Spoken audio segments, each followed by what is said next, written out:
سورۃ صاد، بسم اللہ الرحمن الرحیم، صاد والقرآن ذی الذکر۔ تین صورتیں قرآن مجید کی ایسی ہیں جو ایک حرف سے شروع ہوئی ہیں۔ ایک حرف مقطع کہیں گے، اب اسے مقطعات تو نہیں کہہ سکتے اس لیے کہ کئی حروف تو نہیں ہیں۔ ایک سورہ صاد ہے، ایک سورہ نون ہے اور ایک سورہ قاف ہے۔ یہ سورہ صاد جو ہے یہ اس گروپ میں ہے، اس میں جو ہم پڑھ رہے ہیں جس کا مرکزی مضمون ہے توحید۔ سورہ قاف پہلی صورت ہے ان دو گروپوں کی کہ جن کا مرکزی مضمون ہے آخرت اور انذار آخرت، اور سورۃ القلم بالکل ابتدائی دور کی ہے۔ صاد والقرآن ذی الذکر، یہ بھی نوٹ کر لیجئے کہ صاد پر یہاں آیت نہیں ہے، ایک حرف جہاں آیا ہے وہ آیت نہیں ہے، البتہ دو پر حامیم، یاسین یہ آیت ہے، طٰہٰ یہ آیت ہے، لیکن کہیں کہیں تین پر بھی آیت نہیں، الف لام را آیت نہیں ہے، الف لام میم آیت ہے۔ تو یہ ساری چیزیں جو ہیں میں نے ابتدا میں جو تعارف قرآن پر تقریر کی تھی، یہ سب توقیفی چیزیں ہیں، یہ کسی کی اجتہاد کے نتیجے میں اور کسی گرامر کے اصول سے، کسی بیان کے اصول سے اس سے کوئی تعلق نہیں۔ توقیفی کا مطلب کہ حضور صلی اللہ علیہ وسلم کے بتانے پر موقوف ہے، جو آپ نے بتایا بس وہ ہے جو ہم مانیں گے۔ والقرآن ذی الذکر، اور قسم ہے اس قرآن کی جو ذکر والا ہے۔ اب ہم وہ صورتیں بھی پڑھ چکے ہیں جن میں قرآن کو الذکر کہا گیا ہے، یہاں ذی الذکر کہا گیا، ذکر والا قرآن جس میں ذکر ہے اللہ کا، فیہ ذکرکم یہ بھی ہم پڑھ چکے ہیں، لیکن الذکر انا نحن نزلنا الذکر وانا لہ لحافظون، ہم نے ہی یہ الذکر نازل کیا ہے جو دی ریمائنڈنگ، اور اس کے اندر ریمائنڈنگ ہے، یہ ریمائنڈنگ کا حامل ہے، بات ایک ہی ہے، لیکن یہ کہ اس کے بعد قسم کے بعد مقسم علیہ یہاں نہیں ہے۔ قسم کس چیز پر کھائی؟ قسم ہے اس قرآن کی جو ذکر والا ہے، مقسم علیہ کہاں ہے؟ بل الذین کفروا فی عزۃ و شقاق، یہ تو مقسم علیہ نہیں ہے، یہ میں آپ کو بتا چکا ہوں سورہ یاسین میں کہ جو وہاں پر آیا ہے یاسین والقرآن الحکیم انک لمن المرسلین، وہ انک لمن المرسلین، اس قسم کی تمام قسمیں جو قرآن میں آئی ہیں اس کے بعد مقسم علیہ جو ہے وہ سمجھیے کہ وہی ہے کہ قرآن گواہ ہے اس پر، قرآن ثابت کر رہا ہے کہ اے محمد صلی اللہ علیہ وسلم آپ اللہ کے رسول ہیں۔ بل الذین کفروا فی عزۃ و شقاق، لیکن جن لوگوں نے کفر کی روش اختیار کی ہے وہ بڑی جھوٹے غرور کے اندر، جھوٹی انا ان کی ہے، اور آپ کے زندہ میں اور آپ کے مقابلے میں آ کر انہوں نے موقف اختیار کر لیا ہے اپنے غرور اور زندہ میں۔ کم اہلکنا من قبلہم من قرن فنادوا، کتنی ہی ہم نے قوموں کو اس سے پہلے ہلاک کیا ہے، پھر وہ لگے چیخنے چلانے جب عذاب الہی آیا، ولا تحین مناص، حالانکہ پھر وہ وقت گزر چکا تھا کہ جس میں کوئی خلاصی ہو سکتی، یعنی جب موت آتی ہے، موت کے آثار شروع ہو جائیں تو انفرادی توبہ کا دروازہ بند، جب عذاب کے آثار شروع ہو جائیں تو پھر قوم کی توبہ کا فائدہ نہیں، ہاں سوائے قوم یونس، الا قوم یونس، واحد ایک مثال ہے۔ وعجبوا ان جاءهم منذر منهم،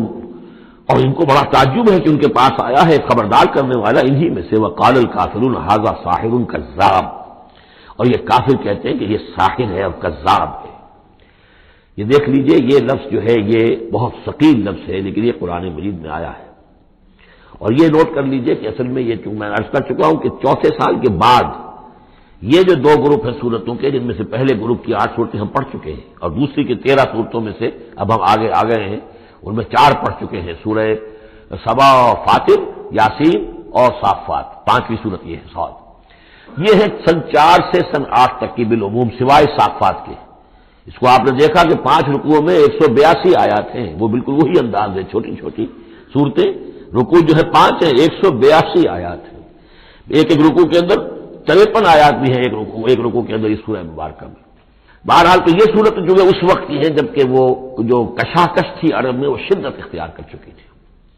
لہذا ان کا اب ان پر جو حملہ حضور پر وہ کر رہے تھے وہ بھی اب شدید ہو چکا تھا۔ ابتدائی دور میں صرف کہا تھا مجنون، معلوم ہوتا ہے کوئی ان کا دماغی توازن ٹھیک نہیں رہا، کسی نے ہمدردانہ بھی کہا کہ معلوم ہوتا ہے کہ کچھ،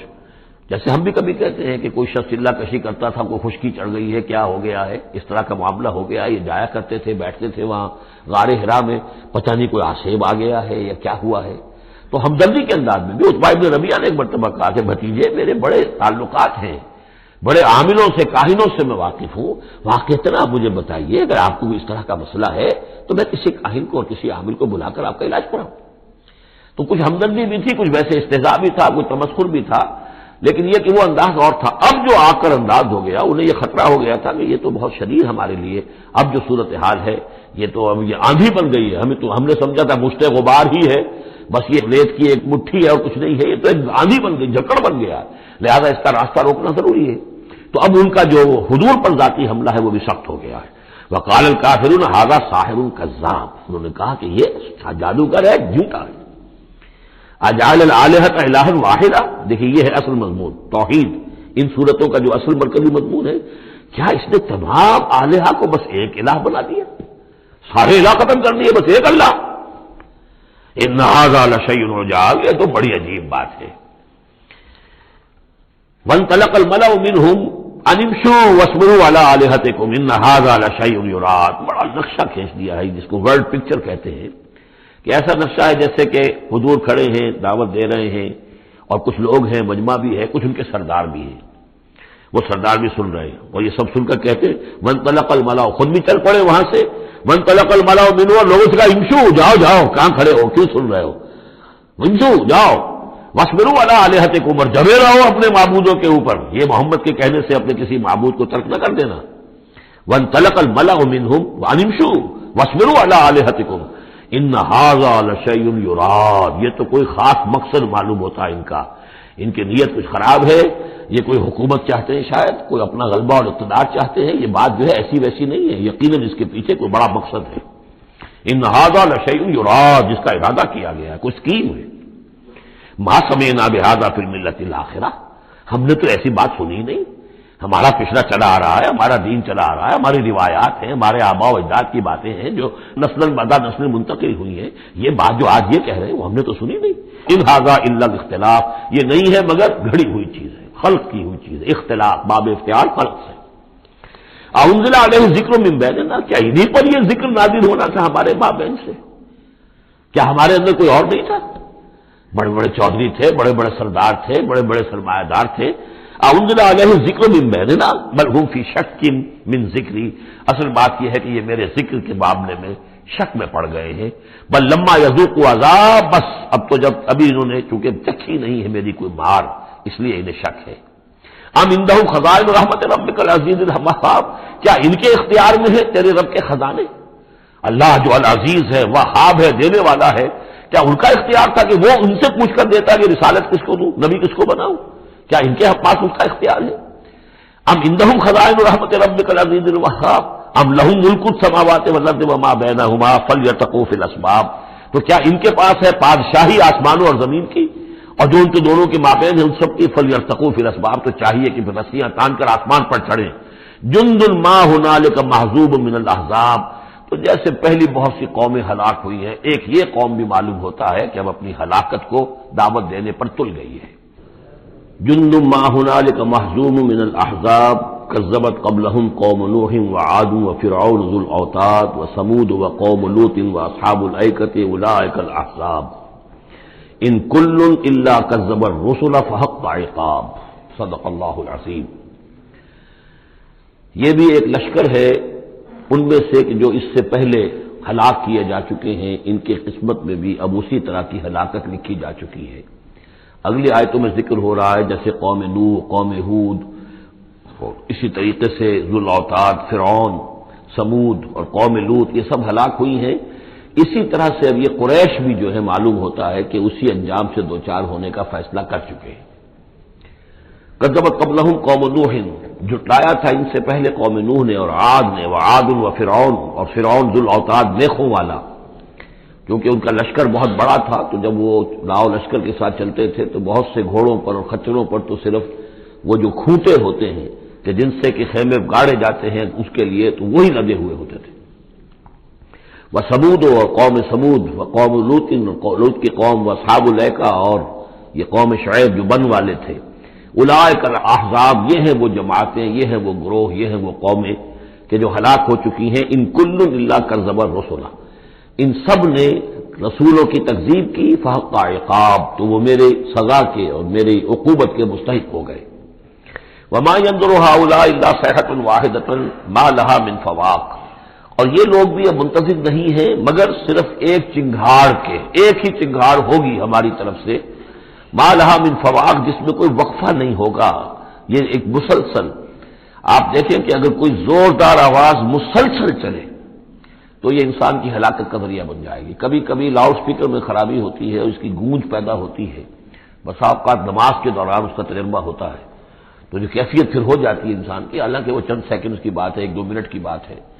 لیکن اگر زوردار آواز مسلسل چلے،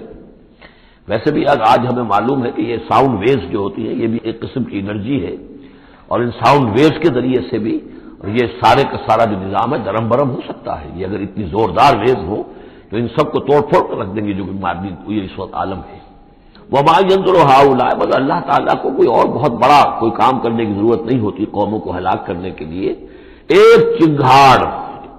وما ينظر هؤلاء الا صيحة واحدة ما لها من فواق، لیکن وہ رکے گی نہیں، بیچ میں دم نہیں لے گی، مسلسل. وقالوا ربنا عجل لنا قطنا قبل يوم الحساب، اور وہ کہہ رہے ہیں، اور یہ وہ استہزاء کہا کرتے تھے کہ پروردگار یہ جو محمد کہہ رہا ہے صلی اللہ علیہ وسلم کہ ہمارا کوئی حساب کتاب ہونا ہے تو جو ہماری بیلنس شیٹ ہے وہ ہمیں ابھی دے دے، یوم الحساب سے پہلے ہمیں تو ابھی وہ ہمارا بتا دے کہ کیا ہماری بیلنس شیٹ ہے. قطنا، چٹھی ہماری. پچھلے زمانے میں جو چٹھے بنتے تھے،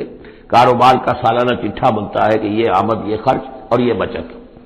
ربنا عجل لنا، جلدی دے دے ہمیں، لنا قطنا، ہماری چٹھی، ہمارا کریڈٹ اور ڈیبٹ بیلنس جو ہے بیلنس شیٹ دے دے، قبل یوم الحساب، اس یوم الحساب سے پہلے. اصبر علی ما یقولون، اے محمد صلی اللہ علیہ وسلم آپ صبر کیجئے جو کچھ یہ کہہ رہے ہیں. واذکر عبدنا داؤد، اور آپ تو ذرا تذکرہ کیجئے ہمارے بندے داؤد کا، ذل ایڈ، جو بڑی قوت والا تھا. انہ اواب، اور ساتھ ہی وہ بہت ہی رجوع کرنے والا تھا اللہ کی جناب میں. انا سخرنا الجبال معه، ہم نے تو اس کے ساتھ پہاڑوں کو مسخر کر دیا تھا. یسبحن بالعشی والاشراق، جو اس کے ساتھ ہی تسبیح کرتے تھے اس کی آواز میں آواز ملا کر، شام کو بھی اور صبح کے وقت بھی. والطیر محشورا، اور پرندے بھی کہ جو جمع کر دیے جاتے تھے یہ ان کے ساتھ مل کر حمد کے ترانے الاپتے تھے. کل لہ اواب، یہ سب کے سب اللہ کی طرف رجوع کرتے تھے، یا یہ کہ یہ سب کے سب رجوع کرتے تھے حضرت داؤد کی طرف، اور پھر داؤد جو ہے وہ گویا کہ ان سب کے ساتھ اللہ کی جناب رجوع کرتے تھے. وشددنا ملکہ وآتیناہ الحکمۃ وفصل الخطاب، اور ہم نے اس کی جو حکومت تھی اسے خوب مضبوط کیا تھا،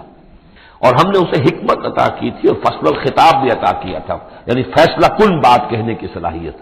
ایسی بات کہی جائے جس سے کہ لوگ سب مطمئن ہو جائے کہ ہاں یہ بات ٹھیک ہے، فیصلہ کن بات ہو، دو ٹوک ہو، اور یہ کہ سب کے لیے موجب اطمینان ہو. وَهَلْ أَتَاكَ نَبَأُ الْخَصْمِ، اب یہ جو 3-4 واقعات اس صورت میں آ رہے ہیں یہ مشکلات القرآن میں سے ہیں. اس کی وجہ یہ ہے کہ یہ ہیں واقعات، لیکن ان کی یہاں پہ صرف اشارے کنارے میں قرآن نے تذکرہ کیا ہے. ان کی تفصیل کے لیے اگر ہم رجوع کرتے ہیں تورات کی طرف تو وہاں ہمیں کچھ قصے ایسے ملتے ہیں کہ جو انبیاء کی شان سے پوری طرح مطابقت نہیں رکھتے. لہذا ایک بہت ہی یوں سمجھیے کہ ایک ہمارے لیے شش و پنج کا مسئلہ ہے کہ مفسرین واقعہ تو اس طرح کا ہے، معلوم ہوتا ہے کہ کہیں کو خطا ہوئی ہے اور ہو جاتا ہے.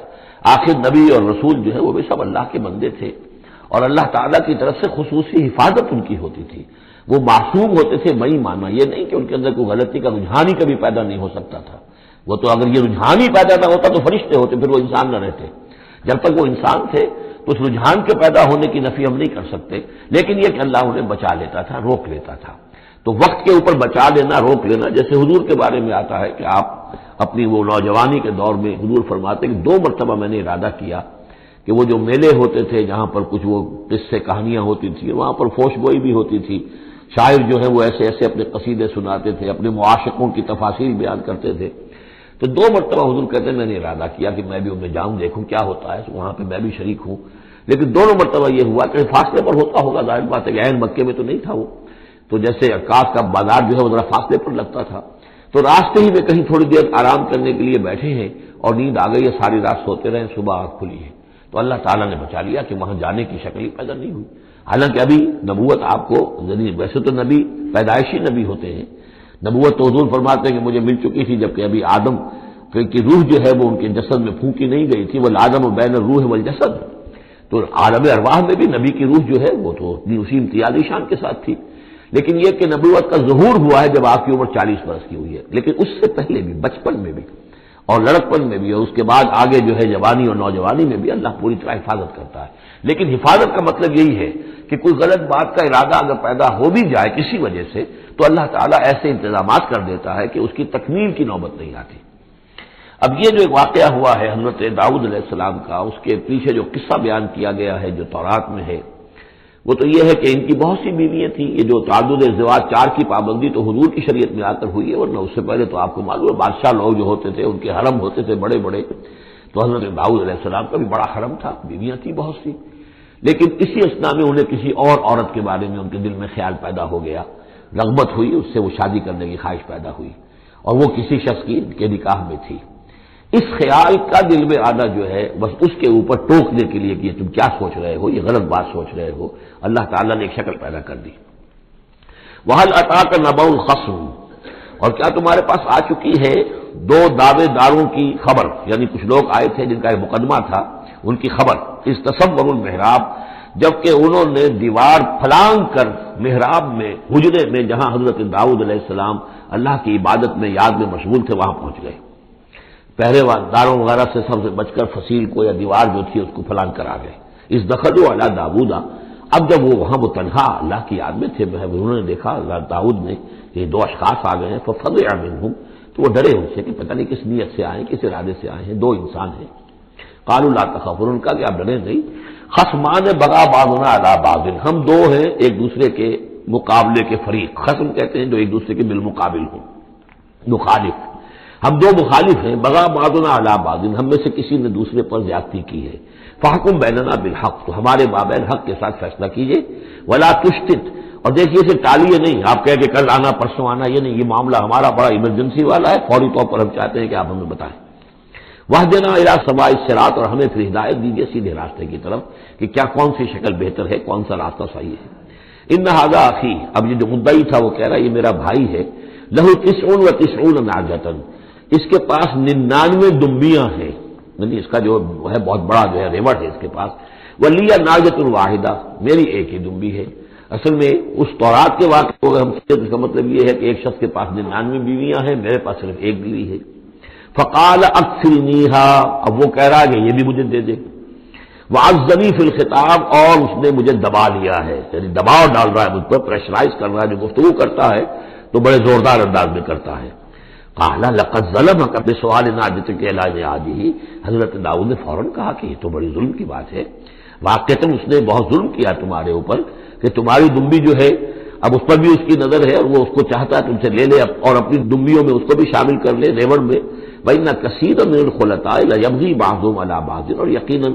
جن لوگوں کا معاملہ مشترک ہوتا ہے، قریبی رشتہ دار ہوتے ہیں، قرابت دار ہوتے ہیں، جس کو پنجابی میں شریکہ کہتے ہیں، یہ شریکے والوں میں ہوتا ہی ہے کہ ایک دوسرے پر کوئی زیادتی کر بیٹھتے ہیں۔ وَإِنَّ الْخُلَطَاءَ كَثِيرًا مِنَ الْخُلَطَاءِ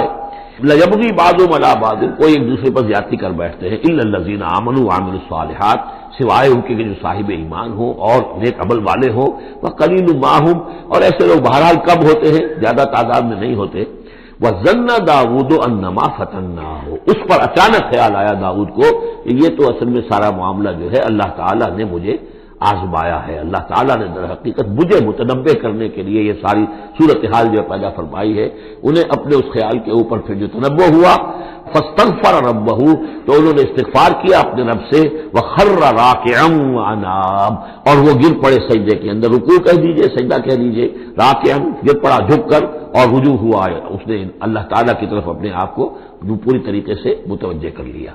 یہ آیت سجدہ ہے۔ یہ جو بھی اسرائیلی روایت اس سلسلے میں آئی ہے اس کے ضمن میں حضرت عبداللہ ابن عباس رضی اللہ تعالیٰ عنہ کا ایک اثر بھی موجود ہے اسی نوعیت کا، یعنی ان کا قول بھی موجود ہے۔ اب یہ نہیں کہا جا سکتا کہ وہ مرفوع انہوں نے سنا ہو حضور سے، یا یہ کہ وہ صرف جو ہے روایت انہوں نے یہود سے سنی ہو اور اسی کو بیان کر دیا ہو، اللہ عالم۔ لیکن میں یہ سمجھتا ہوں کہ یہ چیز جیسے کہ ہم پڑھ چکے ہیں اس سے پہلے سورہ احزاب میں، حضور سے کہا گیا کہ اب آپ مزید شادی نہیں کریں گے، وَلَوْ أَعْجَبَكَ حُسْنُهُنَّ، وہاں پر بھی کوئی پردہ تو نہیں ڈالا گیا۔ ہو سکتا ہے کہ کوئی خاتون جو ہے آپ کی طبیعت میں آمادگی پیدا ہو جائے کہ آپ اس سے نکاح کریں، لیکن اب آپ خواہ وہ آپ کو پسند بھی آ جائیں لیکن آپ اب نکاح نہیں کریں گے۔ تو یہ جو انسانی تقاضے ہیں، ظاہر بات ہے کہ انبیاء کا معاملہ جو ہے جیسے کہ میں نے عرض کیا، بشریت تو ان کے ساتھ ہوتی ہے اور بشری تقاضے بھی ہوتے ہیں، لیکن نبی معصوم ہوتا ہے اس معنی میں کہ ان کا اس طرح کا کوئی اگر خیال ہو بھی جائے تو اس کی تکمیل اللہ نہیں ہونے دیتا، حفاظت کر لیتا ہے، اسی کا نام ہے عصمت انبیاء۔ فغفرنا لہ ذلک، تو ہم نے وہ جو بھی معاملہ تھا ہم نے معاف کر دیا اسے، وَإِنَّ لَهُ عِندَنَا لَزُلْفَىٰ، اور وہ حسن مآب، اور یقیناً ہمارے پاس داؤد کے لیے بہت اونچا مرتبہ ہے اور بہت اچھا ٹھکانہ ہے، جہاں وہ جب لوٹ کر آئے گا تو بہت اعلیٰ مقام ہم عطا کریں گے۔ یا داؤد انا جعلناک خلیفۃ فی الارض، ہم نے کہا کہ اے داؤد ہم نے تمہیں زمین میں خلیفہ بنایا ہے، تمہیں حاکم بنایا ہے، فاحکم بین الناس بالحق، تو لوگوں میں جو فیصلے کرو معاملات کے حق کے ساتھ کرو، ولا تتبع الہویٰ، اور دیکھو اپنی خواہش کی پیروی نہ کرو، فیضلک عن سبیل اللہ، اگر اپنی خواہش کی پیروی کرو گے پھر تو وہ تمہیں لازماً گمراہ کر دے گی، بھٹکا دے گی اللہ کے راستے سے۔ ان الذین یضلون عن سبیل اللہ لہم عذاب شدید، یقیناً وہ لوگ جو بہک جاتے ہیں یا بھٹک جاتے ہیں اللہ کے راستے سے، ان کے لیے تو بڑا سخت عذاب ہے۔ بما نسوا یوم الحساب، یہ بھٹکنا ہوتا اسی لیے ہے کہ انہیں آخرت یاد نہیں رہتی، بسبب اس کے کہ وہ بھول جاتے ہیں حساب کے دن کو۔ وہ یوم آخر اگر یاد رہے، آخرت کی زندگی کا یقین رہے تو پھر انسان جو ہے سیدھا رہتا ہے۔ وما خلقنا السماء والارض وما بینہما باطلا، اور ہم نے جو کچھ کے آسمانوں میں ہے اور زمین میں ہے اور جو کچھ ان کے مابین ہے اسے بیکار پیدا نہیں کیا۔ اب یہ وہی لفظ آ گیا ہے دوبارہ جو سورہ آل عمران میں تھا، ربنا ما خلقت ھذا باطلا سبحانک فقنا عذاب النار۔ اس کے علاوہ سورہ مومنون میں آ چکا ہے، افحسبتم انما خلقناکم عبثا وانکم الینا لا ترجعون۔ تو یہ عبث اور بیکار کام کرنا اللہ کی شان سے بہت ہی سمجھیے کہ بعید ہے۔ ذالک ظن الذین کفروا، یہ گمان تو ان لوگوں کا ہے جنہوں نے کفر کیا ہے۔ فویل للذین کفروا من النار، تو ہلاکت اور بربادی اور تباہی ہے ان کافروں کے لیے آگ کی۔ ام نجعل الذین آمنوا وعملوا الصالحات کالمفسدین فی الارض، ذرا یہ سوچیں کیا ہم ان لوگوں کو جو ایمان لائے اور جنہوں نے نیک عمل کیے بنا دیں گے ویسا جیسا کہ وہ لوگ ہیں کہ جنہوں نے زمین میں فساد مچایا؟ یعنی یہ سوچو کہ دنیا میں کچھ لوگ ہیں نیکوکار ہیں، بھلائی کے کام کر رہے ہیں، کچھ ہیں بدماش ہیں، شریر ہیں، بد امنی پیدا کرتے ہیں، لوٹ مار کرتے ہیں، لوگوں پر ظلم کرتے ہیں، تو اگر آخرت نہ ہو تو پھر تو بڑا ظلم ہو گیا۔ یہ نیکوکار تو گھاٹے میں رہ گئے، بدماش عیش میں رہے، جن کے لیے کوئی اسکروپلز نہیں ہے، کوئی اصول نہیں ہے، ان کے لیے نہ دیانت ہے نہ امانت ہے، کچھ نہیں ہے، جہاں داؤ لگ جائے جہاں ہاتھ پڑ جائے وہ حاصل کرنے کے لیے تیار ہے، اپنی تمام خواہشات کی جو ہے وہ تکمیل کرنے کے لیے ہر دم جو ہے وہ تیار ہے، دیکھتے نہیں جائز ہے کہ ناجائز ہے، تو وہ تو پھر نفے میں رہے۔ اگر کوئی آخرت نہیں ہے تو پھر نفے میں وہ رہے، گھاٹے میں یہ رہے جو بیچارے بچ بچ کر چلتے، کسی کا دل نہ میں دکھا دوں، کسی کا حق نہ مار لوں، کسی پر زیادتی نہ کر بیٹھوں، میں حلال کھاؤں جائز کھاؤں، محنت سے اور سچ بولوں جھوٹ نہ بولوں، وہ تو پھر گھاٹے میں رہیں گے۔ آخرت ہونا لازمی ہے، اس کا تو مطلب یہ کہ پھر دنیا بیکار پیدا ہوئی۔ اگر آخرت نہیں ہے تو پھر انسانی زندگی کا، خصوصاً انسان میں جو اخلاقی حص ہم نے پیدا کی ہے، یہی تو ہے جو حیوان میں اور انسان کے درمیان بہت بڑا فرق ہے۔ ان کی جبلت ہے صرف، باقی کوئی اخلاقی حص ان کے اندر نہیں، لیکن انسان کے اندر تو اخلاقی حص ہے، جبلت بھی ہے اور اخلاقی حص بھی ہے۔ تو اس اخلاقی حص کا نتیجہ کیا نکلا؟ الٹا نکل رہا ہے، تو نتیجہ درست ہونا چاہیے۔ ام نجعل الذین آمنوا وعملوا الصالحات کالمفسدین فی الارض ام نجعل المتقین کالفجار، کیا ہم اپنے متقی بندوں کو برابر کر دیں گے ان فاجروں اور فاسقوں کی؟ کتاب انزلناہ الیک مبارک، یہ کتاب ہے قرآن جو ہے نبی ہم نے آپ پر نازل کی ہے، مبارک بہت بابرکت ہے۔ یہ برکت کے لفظ کو یہاں سمجھ لیجئے، برکہ عربی زبان میں کہتے ہیں کسی شے میں سے اس کے خیر کو نکالنے والی شے، وہ برکت ہے۔ کوئی شے پوٹینشلی آپ میں ہے لیکن یہ کہ وہ ڈورمنٹ پڑی ہوئی ہے، سوئی ہوئی ہے، اور اس کو آپ ایکسپلائٹ نہیں کر رہے، استعمال نہیں کر رہے، آپ کو اس کا شعور بھی نہیں ہے، احساس بھی نہیں ہے۔ کوئی شے جو آپ کو اس کا احساس دلا دے، پھر آپ اپنی اس صلاحیت کو استعمال کریں، ایکسپلائٹ کریں، اسے بروئے کار لائیں، وہ شے برکت والی ہوئی۔ تو یہ لفظ آتا ہے قرآن مجید میں، یا تو بام مبارکہ، باران رحمت، بارش برستی ہے، زمین میں وہ پوٹینشیل رویدگی موجود ہے، ڈورمنٹ ہے، بیج پڑے ہوئے، پانی آتا ہے، جذب ہوتا ہے، آسموسس شروع ہوتا ہے، پانی داخل ہوتا ہے بیج کے اندر، وہاں کو حرکت شروع ہوتی ہے، اب وہاں سے وہ جو رویدگی نکل رہی ہے اور وہ بیج جو ہے اس سے اب دو پتیاں نکلی ہیں، تو مام مبارکہ۔ اسی طرح یہ کتاب مبارک ہے اس معنی میں کہ انسان کے اندر اللہ نے جو خیر ودیت کیا ہوا ہے، موجود ہے، اس کی روح میں ہے نور تجلی بھی اسی خاک میں پنہاں، غافل تو نرا صاحب ادراک نہیں ہے، وہ ہے تمہارے اندر، لیکن یہ کہ وہ ڈورمنٹ ہے۔ اس کو نکال کر برآمد کرنا، اس کو سامنے لانا، اس نیکی کو بروئے کار لانا، اس روح کی اور روحانیت جو ہے اس کی نشو و نما، اس کا پروان چڑھنا، یہ اس کتاب کا نتیجہ ہے۔ تو یہ کتاب مبارک ہے۔ کتاب انزلناہ الیک مبارک لیدبروا آیاتہ ولیتذکر اولو الالباب، یہ مبارک ہے، بابرکت ہے، تاکہ وہ تدبر کریں اس کی آیات پر، اور تاکہ جو ہوش مند لوگ ہیں وہ اس سے سبق حاصل کریں۔ وَوَهَبْنَا لِدَاوُودَ سلیمان، اور ہم نے داؤد کو سلیمان جیسا بیٹا عطا کیا، نعم العبد، بہت ہی اچھا بندہ تھا ہمارا، انہ اواب، اور یقیناً وہ بھی ہماری طرف رجوع کرتا رہتا تھا، ہماری طرف ہی رجوع رہتا تھا، توجہ رکھتا تھا، دھیان ہمارے ساتھ لگائے رکھتا تھا۔ اذ عرض علیہ بالعشی الصافنات الجیاد، جب یہ کہ شام کے وقت ان کے سامنے پیش کیے گئے، یعنی جیسے انہوں نے پہلے ہم پڑھ چکے ہیں کہ انہوں نے اپنی فوجوں کی انسپیکشن کی تھی، تو وہ فوجیں کہ جو انسانوں کی بھی تھی، جنوں کی بھی تھی، یوزعون، ان کی ریجمنٹس بنائی گئی تھی، بٹالینز بنائی گئی تھی، اس میں پرندے بھی تھے۔ اسی طریقے سے اب جو گھوڑے رکھے ہوئے تھے جہاد کے لیے، ظاہر بات ہے کہ گھوڑے، کیولری جو ہے وہ تو اس زمانے میں اصل شے تھی، تو اس کو انہوں نے جو شام کے وقت انسپیکشن پریڈ کوئی ہوئی گھوڑوں کی، تو وَإِذْ عُرِضَ عَلَيْهِ بِالْعَشِيِّ الصَّافِنَاتِ الْجِيَادِ، تو بہت ہی عمدہ، بہت اعلیٰ نسل والے، بہت عمدہ جو گھوڑے تھے، ان کو اس کے سامنے پیش کیے گئے، معائنہ کر رہے تھے حضرت سلیمان۔ فَقَالَ إِنِّي أَحْبَبْتُ حُبَّ الْخَيْرِ عَنْ ذِكْرِ رَبِّي، ہوا یہ کہ اس میں کچھ دیر ہو گئی، شام کا وقت تھا اور سورج جو ہے وہ غروب ہو گیا، عصر کی نماز ان کی قضا ہو گئی، جیسے کہ حضور کی عصر کی ایک نماز قضا ہوئی تھی غزوہ احزاب میں، اور اس پر حضور نے لعنت فرمائی تھی پھر کفار پر کہ ان کی وجہ سے ہماری آج عصر کی نماز، اور خاص طور پر جس کو صلاۃ الوسطیٰ عام طور پر چونکہ گمان ہے، وہ آج ہماری قضا ہو گئی، تو عصر کی نماز ان کی قضا ہو گئی۔ تو انہوں نے کہا کہ مجھے یہ جو حب الخیر، یہ خیر ہے نا، یہ گھوڑے جو ہیں یہ خیر ہے، دولت ہے، ایک آدمی کی بہت اچھی جو ہے پونجی ہے، اس کی محبت میں انی احببت حب الخیر عن ذکر ربی، میں اس کی محبت میں اتنا مصروف ہو گیا، اتنا مشغول ہو گیا کہ اپنے رب کا ذکر جو ہے وہ بھول گیا۔ حتیٰ توارت الشمس بالحجاب، یہاں گویا کہ سورج کا لفظ محذوف ہے، یہاں تک کہ سورج جو ہے وہ تو چھپ گیا، اوٹ میں آ گیا۔ ردوہا علیہ، تو اس میں انہوں نے کہا کہ ذرا واپس لاؤ ان گھوڑوں کو، فتفق مسم بالسوق والاعناق، تو اب وہ لگا تلوار مارنے ان کی گردنوں پر اور ان کے پیروں پر۔ اس کو سمجھنا چاہیے کہ غلبہ حال میں یہ کیفیت ہوئی، اس کی بھی تعویل کرنے کی بہت کوشش کی گئی کہ نہیں وہ تو پوچھنے کے لیے ان کی گردن گویا کہ اور ان کو چوم چاٹ رہے ہیں، تو انہوں نے جو ہاتھ چلائے تھے ان کی گردن اور جو ان کے پاؤں، جیسے کہ آدمی جب گھوڑا بہت اعلیٰ نسل کا ہو تو آپ ہاتھ پھیرتے ہیں اس کے اوپر، تو اس سے ایک اپنائیت کا احساس اس کے اندر بھی پیدا ہوتا ہے۔ تو یہ جو نہیں، یہ بات نہیں ہے، بات سیدھی وہی ہے کہ جو یعنی خام خواہ اس میں ضرورت نہیں ہے، جیسے کہ غلبہ حال کسی وقت ہو جاتا ہے، خام خواہ تعبیر کی کیا ضرورت ہے۔ جیسے حضرت عمر کا معاملہ ہو گیا تھا کہ غزوہ احد میں تلوار پھینک کر بیٹھ گئے، جب محمد ہی قتل ہو گئے صلی اللہ علیہ وسلم، تو اب اور کس کے لیے لڑنا ہے؟ حالانکہ لڑنا تو اللہ کے لیے تھا، محمد کے لیے اتنی لڑنا تھا، لیکن ایک طرح کی طبیعت ہوتی ہے، ایک وقت میں احساسات اور جذبات کا ایسا غلبہ ہو جاتا ہے، وہی غلبہ ان پر ہوا ہے حضور کے انتقال کے وقت، وہ بھی تلوار کھینچ کے بیٹھ گئے تھے کہ جو شخص کہے گا کہ محمد کا انتقال ہو گیا گردن اڑا دوں گا۔ وہ تو پھر حضرت ابو بکر آئے ہیں، انہوں نے پھر آ کے خطبہ دیا ہے، اور خطبے میں وہ آیت بھی پڑھی ہے وما محمد الا رسول قد خلت من قبلہ الرسل افإن مات أو قتل انقلبتم على أعقابكم، اور ساتھ ہی پھر انہوں نے یہ خطبہ دیا کہ من كان يعبد محمدا فإن محمدا قد مات ومن كان يعبد الله فإن الله حي لا يموت۔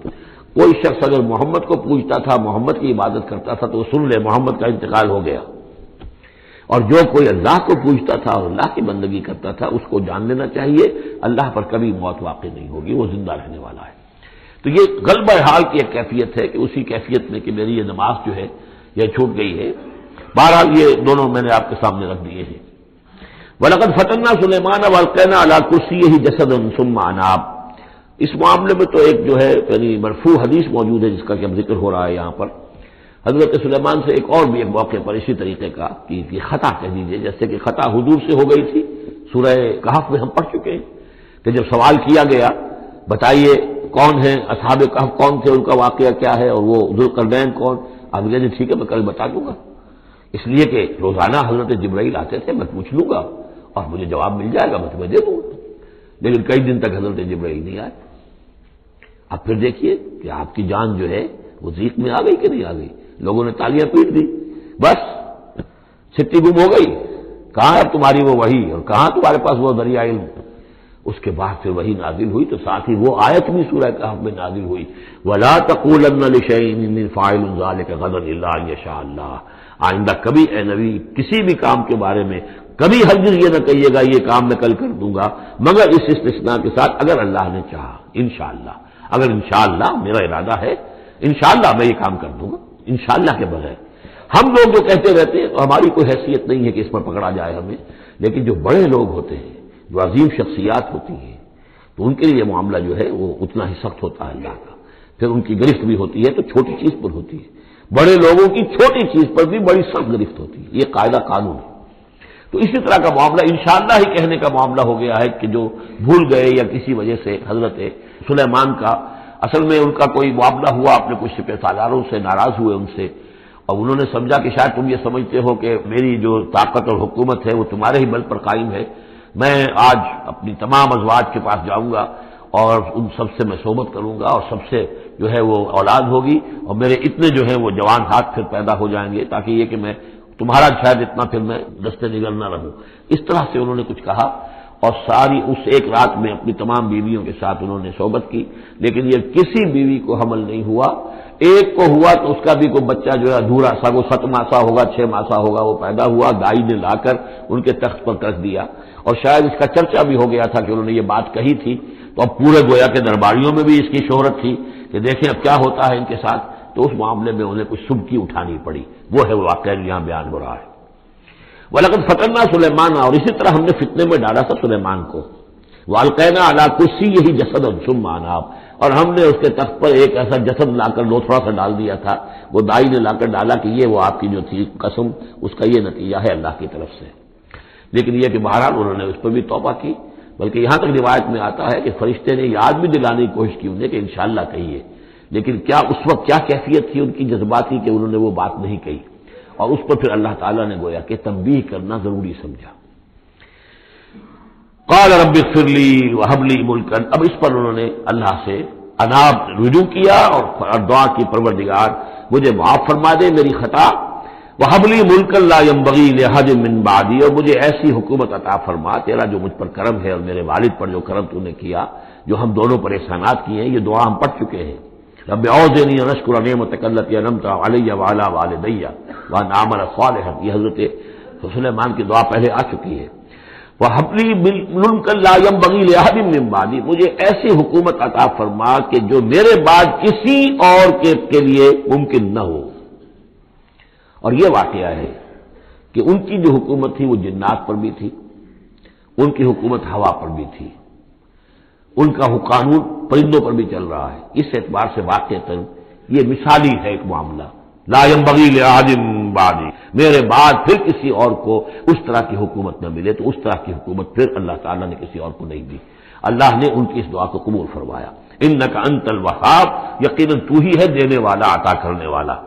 فسخرنا له الريح تجري بامره رخاء حيث اصاب، تو ہم نے ہوا کو بھی اس کے لیے مسخر کر دیا، اس کے حکم پر وہ چلتی تھی، اس کے حکم سے چلتی تھی بڑی ہی نرمی اور آہستگی کے ساتھ جہاں بھی وہ پہنچنا چاہتا تھا، یعنی ہوا کی ڈائریکشن بھی ان کے اختیار میں، اور وہ ہوا جو ہے پھر ان کے سفینوں کو لے کر سمندروں کے اندر بھی جدھر وہ جانا چاہتے تھے وہ آرام کے ساتھ لے کر جاتی تھی۔ وشیاطین کل بناء وغواص، اور ہم نے مسخر کر دیے تھے اس کے لیے وہ شیاطین یعنی جنات، کل بناء جو سب کے سب بنانے والے تھے، عمارتوں کے بنا، بنا کہتے معمار کو۔ حسن البنا شہید رحمۃ اللہ علیہ، ان کا خاندانی پیشہ جو ہے وہ معمار خاندان سے تھے، اور عربوں میں کوئی اس میں آر نہیں ہوتا۔ آپ سعودی عرب میں جائیں گے سقا، اب وہاں پہ کوئی صاحب ہوں گے جن کے جد امجد جو ہے وہ حرم کے اندر کہیں پانی پلاتے تھے لوگوں کو، ساتھی کے کام کر سقا، وہ اپنے نام کے ساتھ سقا لکھتے، انہیں کوئی وہ نہیں۔ خباز نان بھائی خاندان چلا رہا ہے، خبازوں کا خاندان ہے، نان بھائی ہے، تو کام کے اندر تو پیشے میں عیب نہیں رکھیے نہ فرحات کو نام، سیدھی سی بات ہے۔ تو وہ بننا وہ ان کے لیے تھے معمار، وغواص اور غوطہ خور، غوطہ کرنے والے، سمندروں میں غوطہ لگا کر اور وہاں سے موتی وغیرہ نکالنے والے، وآخرین مقررین فی الاسفاد، جو لوگ تو رہتے تھے، اور کچھ اور قوم ہوتی تھی کہ جو جکڑی ہوئی زنجیروں میں، یہ جنات کی طاقت جو ہے ایک نفری وہ ہوتی تھی جو رکھی رہتی تھی کہ جہاں ایمرجنسی میں ضرورت ہو تو پھر ان کو وہاں سے استعمال کیا جائے۔ ھذا عطاؤنا، اور ہم نے ان سے کہہ دیا تھا اے سلیمان یہ ہماری عطا ہے تمہارے لیے، فمنن او امسک، چاہو تو یہ تقسیم کرو لوگوں کے اندر، لوگوں پر احسان بھی کرو، اور چاہو تو اپنے پاس رکھو بغیر حساب۔ بہرحال ہم نے اس پر حساب کوئی نہیں رکھا، ہم تم سے اس پر کوئی حساب نہیں لیں گے۔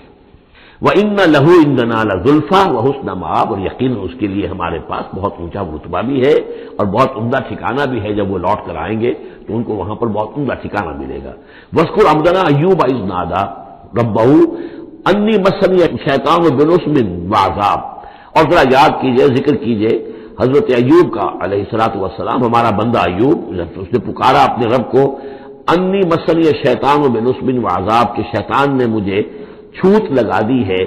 بڑی تکلیف اور ایذا اور تکلیف، اس کی بیماری تھی، جلدی کوئی بیماری تھی جس کی وجہ سے سارا جسم جو ہے گل گیا تھا،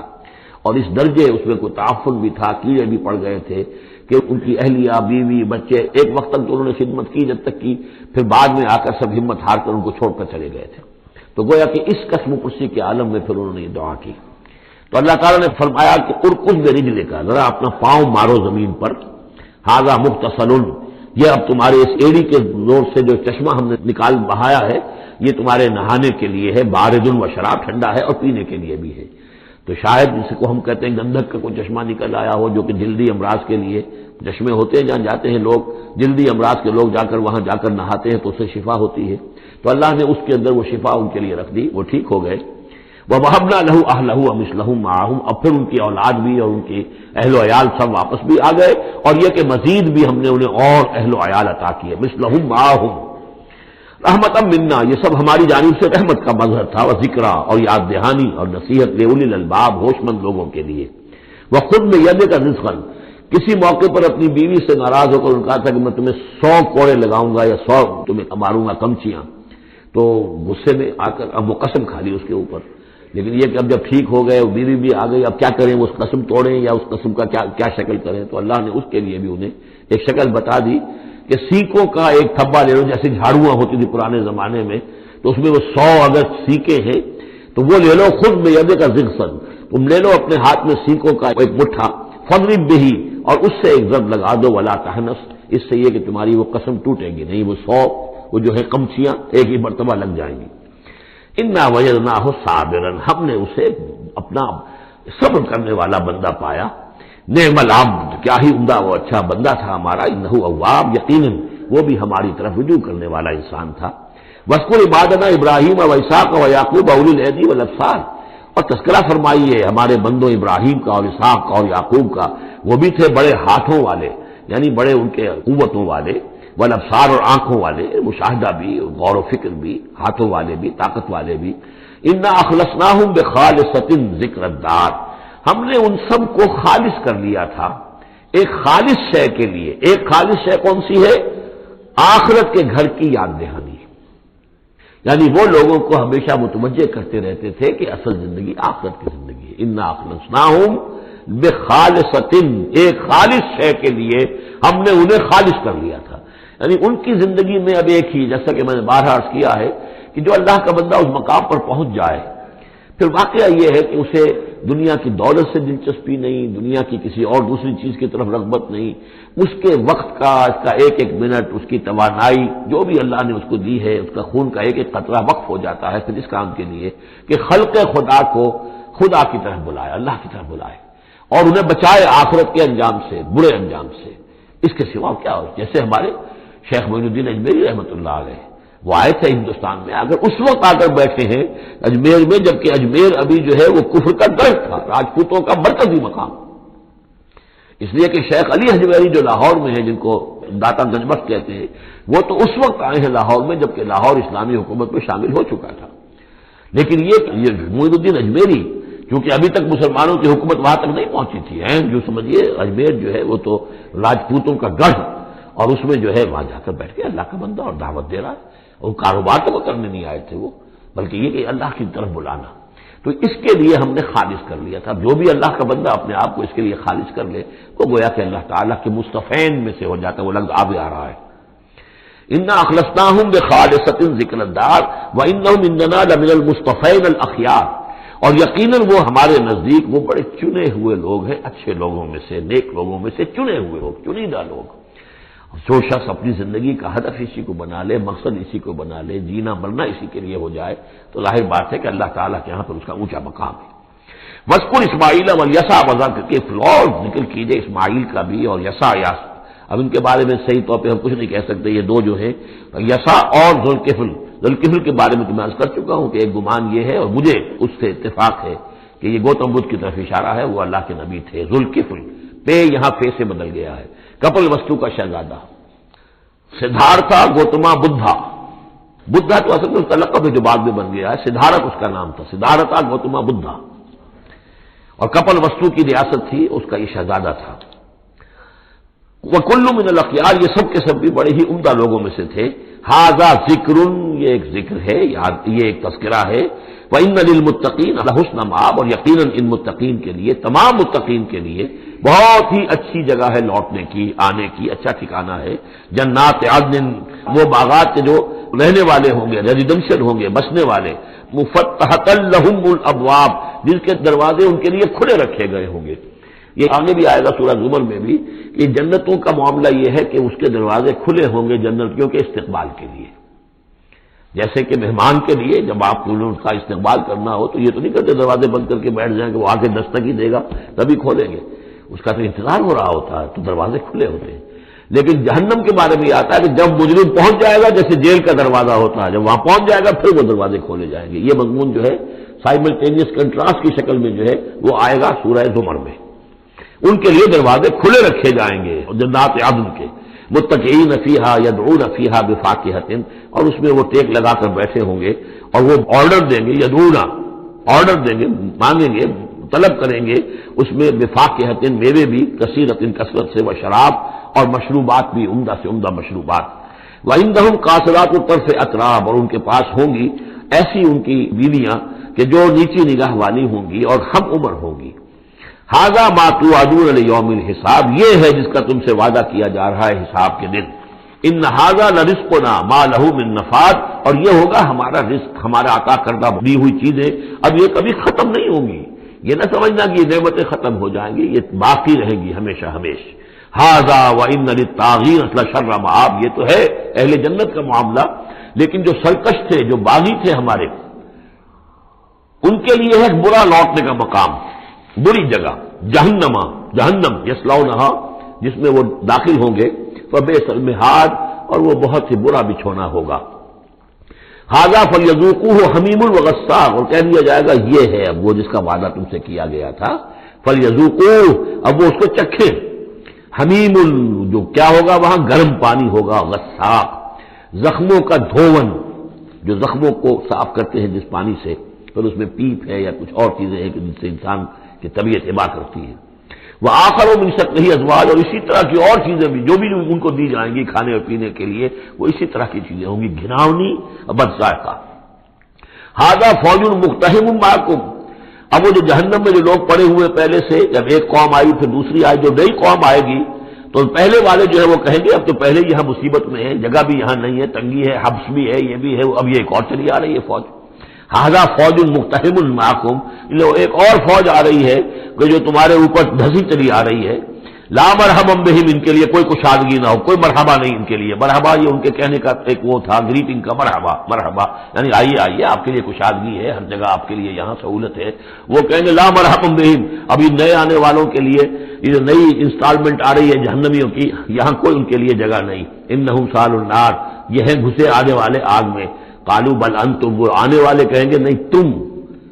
لا مرحبا بکم، تمہارے لیے نہ ہو کوئی کشادگی، تمہارے لیے کوئی مرحبا نہ ہو۔ انتم قدمتموہ لنا فبئس القرار، یہ تو تم لوگ ہو جنہوں نے یہ سارا سامان ہمارے لیے فراہم کیا ہے، تم ہم سے پہلی نسل ہو، تم نے وہ سارے جو ہے غلط طور طریقے ایجاد کیے تھے، تم نے وہ عقائد جو ہے وہ ہمیں سکھائے تھے، ہم تو تمہارے کرتوتوں کی وجہ سے، تمہاری پیروی کرنے کی وجہ سے یہاں تمہارے اس جہنم میں آئے ہیں۔ بل انتم قدمتموہ لنا فبئس القرار، تو یہ بہت ہی بری جگہ ہے رہنے کی، ٹھہرنے کی۔ قالوا ربنا من قدم لنا هذا فزده عذابا ضعفا في النار، اور وہ کہیں گے پروردگار جن لوگوں نے ہمارے لیے یہ چیزیں کی اور ہمیں ان راستوں پر ڈالا، ان کو تو اور عذاب دے، وہ اضافہ کر ان کے عذاب میں، ضعفا، دگنا عذاب آگ کا۔ وقالوا ما لنا لا نرى رجالا كنا نعدهم من الاشرار، وہ کہیں گے یہ کیا بات ہے، ہم یہاں آپ لوگوں کے ساتھ کچھ لوگ تھے جنہیں ہم سمجھتے تھے بڑے گھٹیا لوگ، ان کی کوئی حیثیت نہیں تھی، کمی کاری لوگ تھے، وہ محمد پر ایمان لے آئے تھے صلی اللہ علیہ وسلم، وہ ہم تو ان کو استہزائی کرتے رہے، وہ یہاں نظر نہیں آ رہے آپ کے پاس، ظاہر بات ہے وہ تو جنت میں گئے، وہ یہاں تھوڑا ہی ہوں گے۔ وما لنا لا نرى رجالا، اور کیا ہوا ہے کہ ہم نہیں دیکھ رہے ان لوگوں کو، وہ یہاں نظر نہیں آ رہے کہ جن کو ہم كنا نعدهم من الاشرار، جنہیں ہم برے لوگ سمجھتے تھے، اتخذناهم سخريا، کیا ہم نے ان کو صرف ایسے ہی جو ہے ایک یعنی ہنسی ٹھٹا بنا لیا تھا، ام زاغت عنهم الابصار، یا ہماری نگاہیں جو ہیں ان سے کج ہو گئی ہیں، دیکھ نہیں پا رہی ہیں، ہم انہیں دیکھ نہیں پا رہے، ہماری نگاہیں جو ہیں ان سے چوک رہی ہیں۔ ان ذلك لحق تخاصم اہل النار، تمہیں یقین رکھنا چاہیے کہ یہ سب کچھ جو ہم بیان کر رہے ہیں حق ہے، یہی جھگڑا اور ان جہنمیوں کے مابین یہی تکرار ہوگی۔ قل انما انا منذر، کہہ دیجئے نبی کہ میں تو بس ایک منذر ہوں، خبردار کرنے والا۔ وما من الہ الا اللہ الواحد القہار، نہیں ہے کوئی الہ معبود سوائے ایک اللہ کے جو الواحد ہے، اکیلا ہے اور قہار ہے، پوری طرح چھایا ہوا ہے۔ رب السماوات والارض وما بینہما العزیز الغفار، وہ آسمانوں اور زمین کا رب ہے، مالک ہے، اور جو کچھ ان کے مابین ہے اس کا بھی العزیز ہے، زبردست، اور الغفار ہے، بخشنے والا۔ قل هو نبأ عظیم، اے نبی کہہ دیجئے یہ ایک بہت بڑی خبر ہے جو محمد لے کر آئے ہیں صلی اللہ علیہ وسلم۔ یہ وہی لفظ ہے کہ اس سے آخری پارہ شروع ہوتا ہے، اما یتساءلون عن النبأ العظیم الذی هم فیہ مختلفون کلا سیعلمون ثم کلا سیعلمون ھذا نبأ قل هو نبأ عظیم انتم عنہ معرضون، اور تم اس سے اعراض کر رہے ہو، بہت بڑی خبر ہے تمہارے لیے یہ بہت ہی فیصلہ کن بات ہے، لیکن یہ کہ تم اعراض کر رہے ہو۔ ما کان لی من علم بالملأ الاعلی اذ یختصمون، اور مجھے کچھ معلوم نہیں ہے کہ ملأ اعلیٰ میں کیا اختلافات ہو رہے ہیں۔ یہ لفظ نوٹ کر لیجئے، اس کا ذکر سورہ زمر میں بھی آئے گا کہ فرشتوں کی آراء بھی مختلف ہوتی ہیں، اور وہ بھی کسی کی رائے ہوگی کہ اب عذاب بھیج دیا جانا چاہیے، کوئی سوچتا ہوگا کہ نہیں ابھی اور تاخیر ہونی چاہیے، تو اس طرح سے آپس میں کچھ گفتگو کرتے ہیں۔ ہوتا ہوا جو آخری فیصلہ اللہ کرتا ہے، لیکن ظاہر بات ہے کہ وہ بھی عاقل ہستیاں ہیں، تو ان کا بھی ان کے ہاں جو ہے وہ کوئی آراء ہوتی ہے، تو آراء کے اندر کبھی کبھی اختلاف بھی ہو جاتا ہے۔ ما کان لی من علم بالملأ الاعلی، میرے پاس کوئی علم نہیں ہے ملأ اعلیٰ میں فرشتے جو ہیں وہ کس کس چیز میں اختلاف کر رہے ہیں۔ ان یوحی الی الا انما انا نذیر مبین، مجھے تو بس یہ میری طرف وحی کیا گیا ہے کہ میں ہوں صرف واضح طور پر خبردار کر دینے والا۔ اذ قال ربک للملائکۃ انی خالق بشرا من طین، اب مصحف میں یہ آخری اور 7ویں مرتبہ یہ قصہ ابلیس و آدم آ رہا ہے، 7th time and the last time۔ جب کہا تھا آپ کے رب نے فرشتوں سے کہ میں بنانے والا ہوں ایک بشر من طین، ایک انسان بنانے والا ہوں مٹی سے، فَإِذَا سَوَّيْتُهُ، جب میں اس کی تخلیق مکمل کر لوں، درست کر دوں، ٹھیک بنا چکوں، نک سک سے درست کر دوں، اس کو فنیشنگ ٹچز دے دوں، تسویہ اس معنی میں آتا، تخلیق تسویہ۔ سبح اسم ربک الاعلی الذی خلق فسوی والذی قدر فہدی، تو تخلیق کے بعد تسویہ ہے، یہ وہاں انشاءاللہ اس کو تفصیل سے بات ہوگی۔ فَإِذَا سَوَّيْتُهُ، جب میں اسے پورا بنا لوں، وَنَفَخْتُ فِيهِ مِن رُوحِی، اور اس میں میں اپنی روح میں سے پھونک دوں، فَقَعُوا لَهُ سَاجِدِینَ، تو گر پڑنا اس کے سامنے سجدے میں۔ اب یہ روحی کو ضرور نوٹ کیجئے، اور فَإِذَا سَوَّيْتُهُ وَنَفَخْتُ فِيهِ مِن رُوحِی فَقَعُوا لَهُ سَاجِدِینَ، تو گویا کہ مسجود ملائک ہونا آدم کا اس روح ربانی کی بنیاد پر ہے۔ اس سے پہلے وہ آدم جو بھی کچھ ہے، جب تک روح نہیں پھونکی گئی ہے اس وقت تک وہ مسجود نہیں ہے، اس کا رتبہ مقام جو بھی ہے وہ اس روح ربانی کی وجہ سے جو اس میں پھونکی گئی ہے۔ فسجد الملائکۃ کلھم اجمعون، یہ آیت جو کہ تو پہلے بھی آ چکی ہے، کس قدر زور ہے، سجدہ کیا تمام فرشتوں نے، سب کے سب نے جمع ہو کر، اکٹھے ہو کر، الا ابلیس، نہیں کیا ابلیس نے، استکبر وکان من الکافرین، اس نے استکبار کیا، گھمنڈ کیا، اور وہ کافروں میں سے ہو گیا یا کافروں میں سے تھا، پہلے ہی سے اس میں کفر تھا، چھپا ہوا تھا، تکبر تھا، چھپا ہوا تھا، اب وہ کفر اور تکبر جو وہ سامنے آ گیا، جیسے منافقین کا نفاق غزوہ احزاب کے موقع پر ان کی زبانوں پر آ گیا۔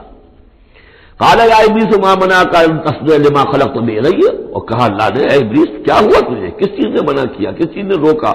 کہ تو سجدہ نہ کرے اس کو جسے میں نے اپنے دونوں ہاتھوں سے بنایا ہے۔ اب یہ یدیہ جو ہے یہ خاص طور پر قابل غور ہے، دونوں ہاتھوں سے بنانے سے کیا مراد ہے؟ یا تو قرآن میں ایدی بھی آتا ہے، اپنے ہاتھوں سے ایدی نہ، تو وہ تقریر جو ہم نے ان کے لیے جو بنائے ہیں، چوپائے بنائے اپنے ہاتھوں سے بنائے ہیں، ہم لہا مالکون، یہ سورہ یاسین میں آ چکی ہے۔ لیکن دونوں ہاتھوں سے بنانا میرے نزدیک اس کا مطلب یہ ہے کہ دو عالم جو ہے، عالم خلق اور عالم امر، ان دونوں کو اللہ نے جمع کیا ہے آدم میں اور انسان میں۔ ایک ہی ہستی ہے اللہ، الا لہ الخلق والامر، خلق اور امر دونوں اسی کے ہیں، یہ دونوں عالم اسی کے تسلط میں ہے، اسی کی حکومت قائم ہے، امر پر بھی، عالم امر اور عالم خلق پر بھی۔ اب فرشتہ صرف عالم خلق سے متعلق ہے، اس کا اس عالم امر سے متعلق ہے، اس کا کوئی وہ حیوانی جسد نہیں ہے، اس کی کوئی بھوک نہیں ہے، اس کو کوئی پیاس نہیں ہے، اس میں کوئی نر اور مادہ نہیں ہے، ان کے کوئی جنسی جذبہ کچھ نہیں، عالم امر کی شے۔ باقی یہ جنات ہیں، ان کے اندر یہ سارا عالم خلق کی شے، ان میں روح کا سوال ہی نہیں۔ باقی جتنے بھی حیوانات ہیں ارضی، یہ عالم خلق کی شے ہے۔ انسان واحد مخلوق ہے اللہ کی، جس میں پھر دونوں چیزیں آ کر جمع ہوئی ہیں کہ عالم خلق سے ہے اس کا حیوانی وجود، یہ جسم جو بنا ہے، اس مٹی سے بنا ہے، اور لیکن اس کے اندر اللہ نے لا کر وہ امانت جو ہے عالم امر کی روح، وہ جو ہے اس کے اندر پھونکی ہے۔ انا عرضنا الامانۃ علی السماوات والارض والجبال فابین ان یحملنها واشفقن منها وحملها الانسان، اس میں بھی میں یہ بات عرض کر چکا ہوں۔ تو خلقتہ بیدی، میں نے اپنے دونوں ہاتھوں سے بنایا اسے۔ اب اس کو استعارے میں بھی لیا گیا ہے اس معنی میں کہ بڑے اہتمام سے بنایا، میں نے دونوں ہاتھوں سے بنایا ہے، تو اشرف المخلوقات ہے۔ وہ بات بھی صحیح ہے کہ اللہ تعالیٰ کی کریشن کا کلائمیکس، اللہ تعالیٰ کی یوں سمجھیے کہ اس کی کلائمیکس جو ہے، نقطہ عروج جو ہے اس کی تخلیق کا، وہ انسان ہے۔ قال یا ابلیس ما منعک ان تسجد لما خلقت بیدی استکبرت ام کنت من العالین، کیا تم نے غرور کیا، استکبار کیا، یا تو ہے ہی بہت بڑے درجے میں تھا، کوئی تیرا درجہ بہت بلند تھا؟ قال انا خیر منہ، اس نے کہا صحیح یہ بات، اے اللہ میں اس سے بہتر ہوں۔ اس کے سامنے روح ہے ہی نہیں، اس کے سامنے صرف آدم کا جسد خاکی ہے، حیوانی ہے، تو جھوٹ نہیں کہہ رہا اس کے اعتبار سے، اس کے مشاہدے کے اعتبار سے بات صحیح ہے کہ یہ تو مجھ سے کمتر ہے۔ خلقتنی من نار وخلقتہ من طین، مجھے تو نے بنایا آگ سے، اس کو بنایا مٹی سے۔ قال فاخرج منها فانک رجیم، سوال یہ ہے کہ اللہ حکم دے رہا ہے تم سجدہ کرو، تو تم نے اللہ کے حکم سے نافرمانی کی ہے نا۔ فاخرج منها، نکل جاؤ یہاں سے، فانک رجیم، تم مردود ہو گئے ہو، وان علیک لعنتی الی یوم الدین، اور اب تم پر آخرت کے دن تک، اگلے جزا و سزا والے دن تک تم پر لعنت رہے گی، میری لعنت۔ قال رب فانظرنی الی یوم یبعثون، اس نے کہا کہ پروردگار پھر مجھے ذرا مہلت دے اس دن تک جب کہ یہ دوبارہ اٹھائے جائیں گے، آدم اور اس کی نسل پوری کی پوری۔ قال فإنک من المنظرین، اللہ تعالیٰ نے اسی استحقار کے اندر ٹھیک ہے جاؤ، تمہیں یہ دی گئی مہلت جو تم نے مانگا ہے، گرانٹڈ۔ الی یوم الوقت المعلوم، اس وقت کے دن تک جو معلوم ہے، طے شدہ ہے، یوم یبعثون جب آنا ہے، اس وقت تک کے لیے تمہیں مہلت دے دی گئی۔ قال فبعزتک لأغوینہم اجمعین، اب اس نے کہا جب تو نے مجھے مہلت دے دی ہے تو اے اللہ تیری عزت کی قسم، تیرے اقتدار اور اختیار کی قسم، میں ان سب کو گمراہ کر کے رہوں گا، الا عبادک منہم المخلصین، سوائے اس میں سے تیرے وہ بندے جنہیں تو خود اپنا بنا لے، مخلص، مخلص نہیں، مخلص۔ قال فالحق والحق اقول، اب حق ہے اور میں تو کہتا ہی حق ہوں، میری ہر بات حق ہوتی ہے۔ لأملأن جہنم منک وممن تبعک منہم اجمعین، تو میں بھی بھر دوں گا پھر جہنم کو تجھ سے، اور جو بھی ان میں سے تیری پیروی کریں گے ان سب سے جہنم کو بھر کر رہوں گا۔ قل ما اسألکم علیہ من اجر، اب یہ بات بتا کے اب حضور سے کہا جا رہا ہے نبی کہیے میں نے تم سے اس پر کوئی اجرت تو نہیں مانگی، میں تمہیں یہ خبریں سنا رہا ہوں، غیب کی وحی جو مجھے آ رہی ہے وہ سنا رہا ہوں، ازلی کے جو واقعات ہیں جو اس وقت ہوئے تھے وہ باتیں بتا رہا ہوں، تو میں نے تو اس پر کوئی تم سے اجرت نہیں مانگی، تم سے کوئی انعام طلب نہیں کیا۔ قل ما اسألکم علیہ من اجر وما انا من المتکلفین، اور یہ بھی تم جانتے ہو، اچھی طرح جانتے ہو، قد لبثت فیکم عمرا، میں تمہارے مابین ایک عمر گزار چکا، میں متکلف نہیں ہوں۔ متکلف کون ہے؟ تکلف کرنے والا۔ اب تکلف ہر اعتبار سے ہوتا ہے، ایک جیسے ہم جسے کہتے ہیں ایک شاعر ہوتا ہے فطری شاعر، اور ایک متشاعر ہوتا ہے۔ وہ شاعر فطری نہیں ہوتا، وہ بڑی محنت کرتا ہے، جوڑ توڑ کے کچھ سیکھتا ہے، عروج سیکھتا ہے، یہ سیکھتا ہے، وہ الفاظ کا ذخیرہ جو ہے جوڑتا ہے، پھر وہ کچھ شعر کہتا ہے، وہ تکلف کے ساتھ شعر کہنا۔ ایک ہے جسے آپ کہتے ہیں آمد، اور ایک وہ ہے کہ آورد، وہی محنت سے مشقت سے کوئی آپ نے کمپوز کیا ہے. تو میری زندگی میں تم نے تکلف کا کوئی شائبہ دیکھا ہی نہیں آج تک. سادہ زندگی، خاص طور پر یہ کہ کبھی میں نے شعر کہنے کی کوشش کی ہو، کبھی میں نے کوئی خود خطیب بننے کی کوشش کی ہو، اس کی کوئی مشق کی ہو. ما انا من المتکلفین، میں کوئی بنانے والا اور تکلف کرنے والا اور تصنع کرنے والا نہیں ہوں. ان ہوا الا ذکر للعالمین، نہیں ہے یہ مگر یاد دہانی اور نصیحت تمام جہان والوں کے لیے. وَلَتَعْلَمُنَّ نَبَأَهُ بَعْدَ حِينٍ، اور اس کی جو خبر ہے، جو اس کا نتیجہ نکلنے والا ہے، جیسے سورۃ طارق میں فرمایا انہ لقول فصل وما هو بالهزل، یہ فیصلہ کل بات بن کر آیا ہے قرآن. اب جو فیصلہ، جیسے کہ ہم سورہ بنی اسرائیل میں پڑھ چکے ہیں، وبالحق انزلناہ وبالحق نزل، ہم نے حق کے ساتھ نازل کیا اور حق کے ساتھ یہ نازل ہوا ہے. اب فیصلہ ہوگا، اسی کی ترازو میں قوموں کی تقدیریں تلیں گی اور فیصلے ہوں گے. جیسے کہ حدیث ہے حضرت عمر بن الخطاب سے رضی اللہ تعالی عنہ کہ حضور نے فرمایا ان اللہ یرفع بہذا الکتاب اقواما ویضع بہ آخرین، اللہ تعالیٰ اسی کتاب کی بدولت قوموں کو عروج پر پہنچائے گا اور اسی کو ترک کرنے کی وجہ سے قعر مذلت میں گرا دے گا. تو فرمایا وَلَتَعْلَمُنَّ نَبَأَهُ بَعْدَ حِينٍ، کچھ دیر کے بعد اس کی اصل خبر ان کو پہنچ جائے گی کہ اس کا نتیجہ کیا نکلتا ہے.